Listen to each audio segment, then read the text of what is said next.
Welcome back, everybody. This is Food for Thought, Thoughts If It Were You, Season 2. I'm your host, Gentrics. I do remember covering a lot of life skills and stuff that people need to know in the last season, and I'm not quite done with covering all of those. Thanks to the sporadic time gap that we had because of school and other reasons, I couldn't actually keep up with more podcasts, and I do apologize for that, but I will pick up where I left off. I will cover more skills that people need to know. So starting us off with learning skills, before I go into all the different kinds of learning skills and the ones that actually exist that you need to know, I want to cover first off what is learning, because apparently there are a lot of people who don't know the difference. So we'll start with this, and I'm going to continuously make episodes on this topic for a little while. We're going to cover all the different kinds of learning skills, what learning is, learning approaches, learning styles, the different types of learning styles, understanding your preference to aid learning, lifelong learning, critical thinking skills I've already covered before, and critical thinking and fake news. And I'm going to go back and forth between that and study skills, because I do believe I didn't cover a lot of them, and I still keep getting some questions regarding certain things, so I'm going to go ahead and cover those as we go forward. Now, I will go ahead and stop right here and say, let me ask you this, as this is the preference of this channel and podcast: what is learning? It's a lifelong question. A lot of people ask this. I have to learn this, I have to learn that, but what is learning? I'll be honest with you right now, okay? Almost every action we take is the result of past learning, yet for some people, learning still remains an activity undertaken in or associated with an educational context. It doesn't have to be educational, okay? You could still learn even without education being a factor. I mean, as babies, we learn to eat, to gain attention, to crawl, to walk, etc. Things of that nature, and we develop into children, and other bodies, our bodies become more functional. We learn an inordinate range of skills, which because I've covered a lot of them, that we use in everyday day-to-day life. Traditionally, research and studies around learning primarily focus on the early years, learning through childhood and adolescence. But, it is now recognized that learning is a continuous process that commences from the day you're born until the day you die. Apparently, if you're going to die, you have to learn how to die the right way. It's a process through which we use our experience to learn, to deal with new situations, and to develop relationships. Sometimes lifetime relationships, things like that they're not just given, you have to earn them, And one of the things I definitely want to talk about in the next podcast is lifelong learning. Now, before we get into that, and it's definitely a topic that I want to cover, a lot of our learning occurs randomly throughout life, and for our new experiences, gaining information from our perceptions, for example, reading a newspaper or watching a news broadcast, and talking with a friend or colleague, chance meetings, or unexpected experiences all help us grow and learn. So, keeping this in mind, many experiences in our life provide us with learning opportunities from which we can choose whether or not to learn. And this type of experimental learning is the contrast to more formal approaches to learning, such as training, mentoring, coaching, and teaching, all of which have some type of structure that they are planned learning involving some facilitator that set this whole thing up. Okay? And for some people, they believe it's God, some believe it's their teacher, some believe it's their parents. To each their own, whatever you believe is true. Okay? We'll take a short break here, and I'll pick up in a minute.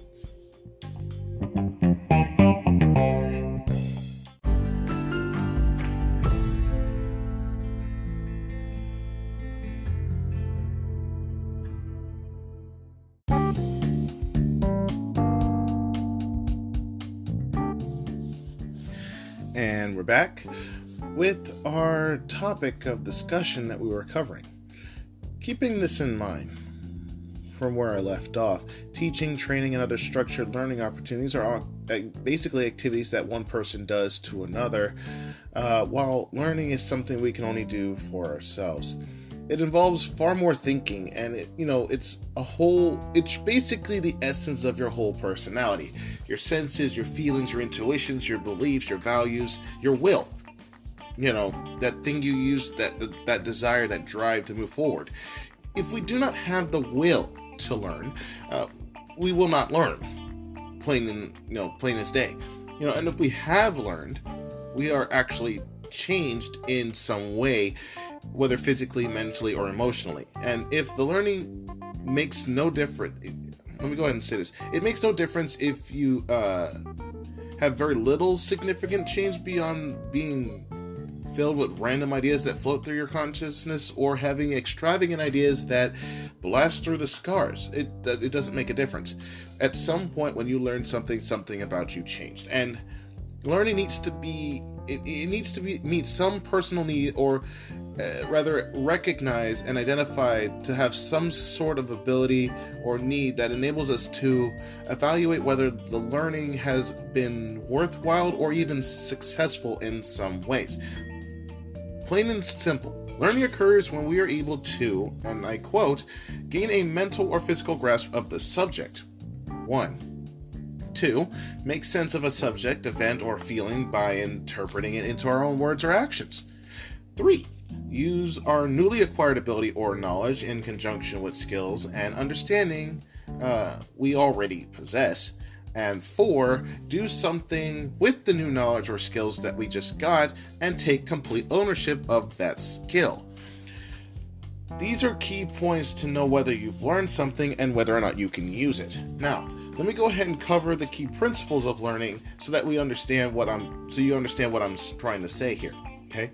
There are vast ranges of theories that attempt to explain and demonstrate the way that people learn, and such theories can often contrast with other, depending on the type of learning they describe. For example, traditional learning theories associated with children and adolescents engaged in schooling may differ from theories associated with adulting or adult learning, whichever you prefer.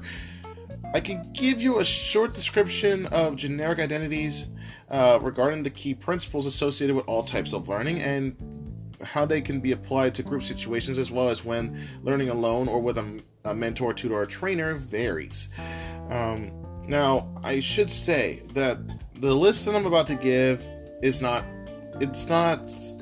the only one. It can go on and it can have more added to it depending on the person. However, it's just here to help you understand some key concepts of learning.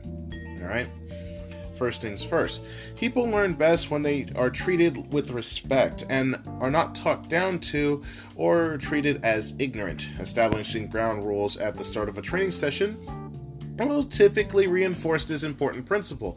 However, for training to be most effective and to involve full participation, the trainer should model such exemplar behavior himself. Or herself, depending on the person.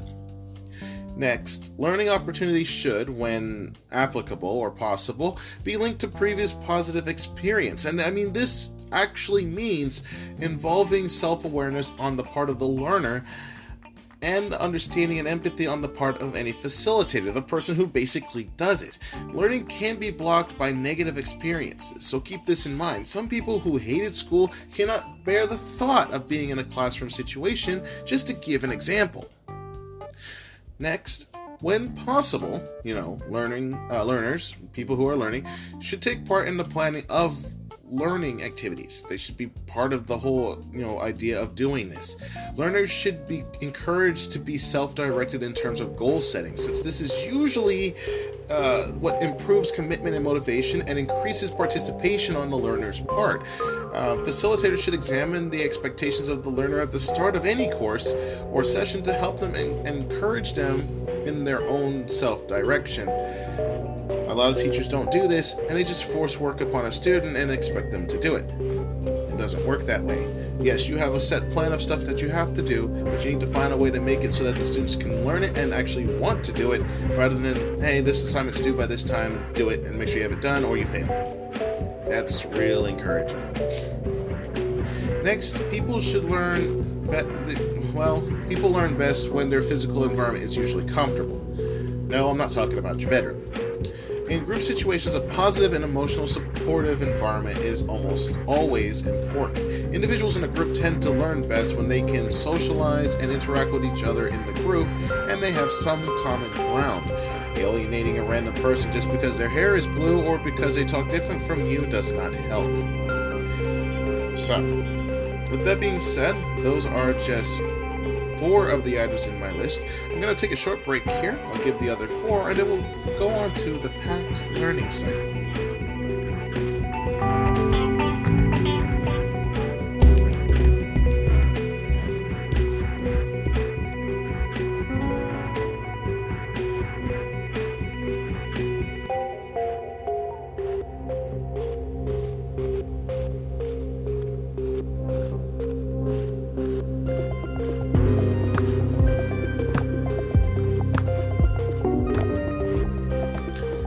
Alright everybody, welcome back. Next thing I want to point out is that the interaction with the person in charge, the one doing it, the facilitator, is very vital. People need to be able to basically react, question, and voice opinions on whether they are learning or not. Generally, in group situations, quieter members should be gently encouraged for their input. Otherwise, you'll never know whether or not they actually get it.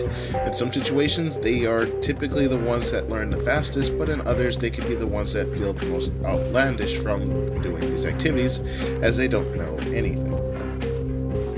Next, learning activities or delivery of them need to be varied. They can't all be exactly the same.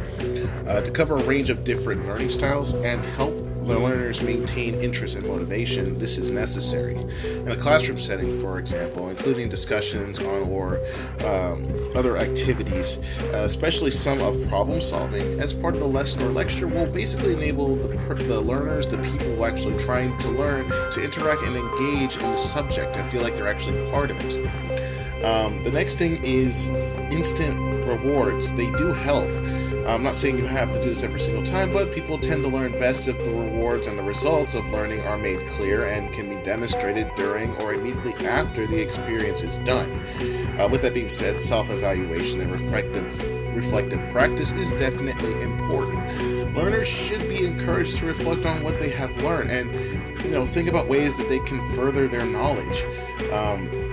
It's definitely something that a lot of people should know about, and I will go more into detail on reflective practice in another podcast, so please look forward to that.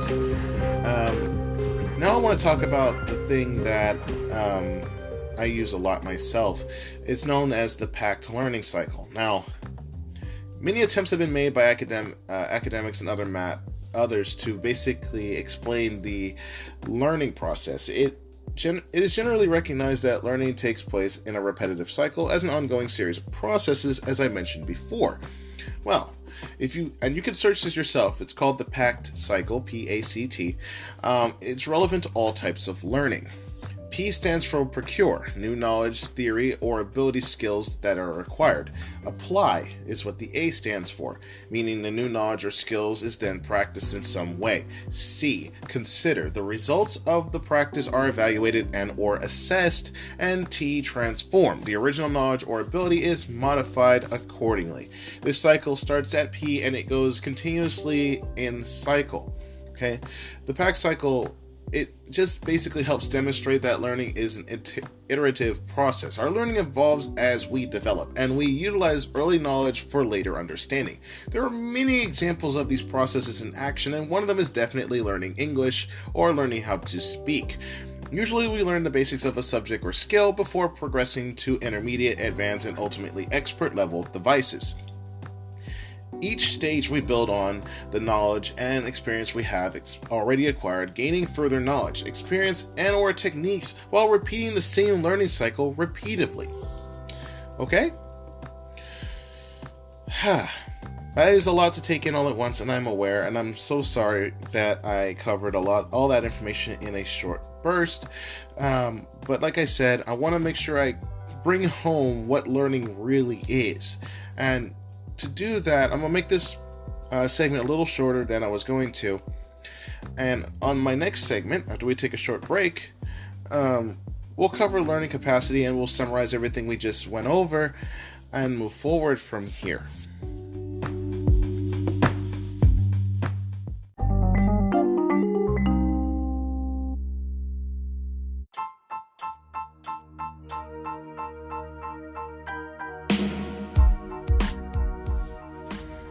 Alright, so to finish off what we were talking about in the last segment, learning capacity, okay? Our individual learning capacities varies considerably, and it will depend not only on the ability but also the motivation of the personality of the person actually doing it. This stems into a person's learning style, and I will cover that in upcoming podcasts. It also refers to the awareness of our own learning processes, okay? Working on awareness of your own learning processes basically means learning how to learn, or rather learning how you learn. For example, in university settings, students are usually taught some study skills, which include learning how to seek information when needed and how to use it appropriately. And this is one of those things that they do teach you. However, like I mentioned before, this is just one of many different study skills that people need or have to have, and are not always taught by various places. Some have to be seeked out on your own, and if you don't know how to do research, no worries. I will go over that in a podcast in the future so you can know how to actually do this. Now, in summary of everything that we covered, learning is an internal activity and a key personal development skill. It's not something that can be directly observed in others, and we have to, however, remember that, observe the results of learning in ourselves is very, very important. And this is why formal learning situations and assessments are very crucial in the teaching process. Without the assessments or the exams that we take to test whether or not we learned something, we don't know whether or not we truly learned it.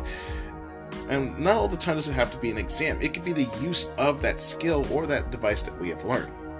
The results of academic assessments, essays, exams, work processes, things of that nature, they're just simple attempts to measure how much an individual has learned, but it can never actually truly measure the actual process of learning that they have.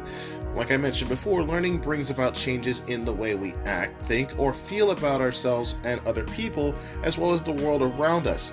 Such changes may be permanent, some are temporary.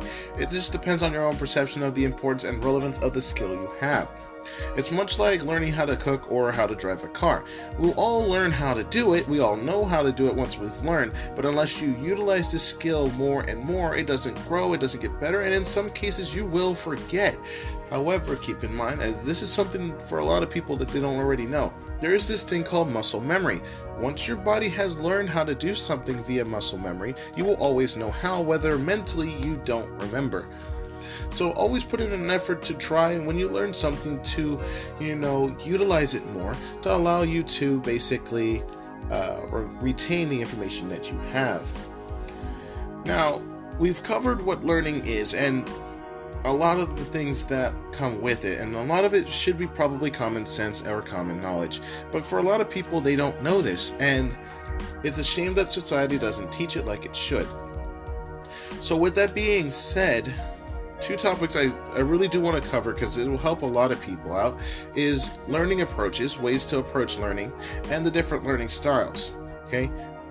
There are different kinds of learning styles, and then there's 8 types of learning styles. And I want to cover these in specific detail a little bit more later, because these are things that people need to know that they have forgotten, that were long since taught in schools in the past, such as the behaviorist approach, the cognitive approach, and the humanist approach.